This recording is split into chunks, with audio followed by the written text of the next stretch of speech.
Brazil মানেই ফুটবলে এক অন্যরকম উন্মাদনা।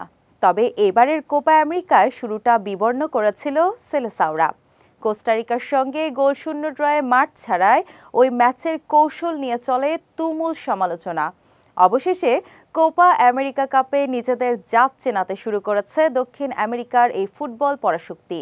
দ্বিতীয় ম্যাচে মাথা তুলে দাঁড়িয়েছে সেলেসাও শিবির। প্যারাগুয়েকে 4-1 গোলে বিধ্বস্ত করে ফিরেছে জয়ে। আজ লাস ভেগাসের এলিগায়েন্ট স্টেডিয়ামে গ্রুপ পর্বের দ্বিতীয় ম্যাচে প্যারাগুয়ের মুখোমুখি হয় দরিভাল জুনিয়রের শিষ্যরা, যেখানে জয় ছাড়া অন্য কিছু ভাবার সুযোগ ছিল না সেলেসাওদের সামনে।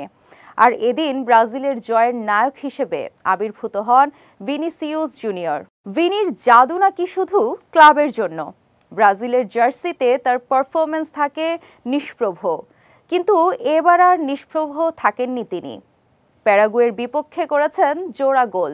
সব সমালোচনার জবাব সাম্বা জাদুতেই দিয়েছেন তিনি। ম্যাচের প্রথমার্ধেই 3 গোল করে সেলেসাওরা। ব্রাজিল প্রথম গোল পায় রিয়াল মাদ্রিদের তরুণ ভিনির পা থেকে। ওয়ালটন ফ্রিজ কিনে অনেকের মতো আপনিও হয়ে যেতে পারেন মিলেনিয়াল। সেরা পণ্যের সেরা অফার। প্রথম একাদশে সুযোগ পেয়েই পরের গোলটি করেন 20 বছর বয়সী স্যাভিও মোরেইরা।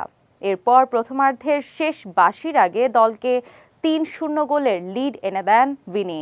দ্বিতীয়ার্ধের 48 মিনিটে 1 গোল শোধ করে কলম্বিয়ার বিপক্ষে হার দিয়ে কোপা শুরু করা প্যারাগুয়ে।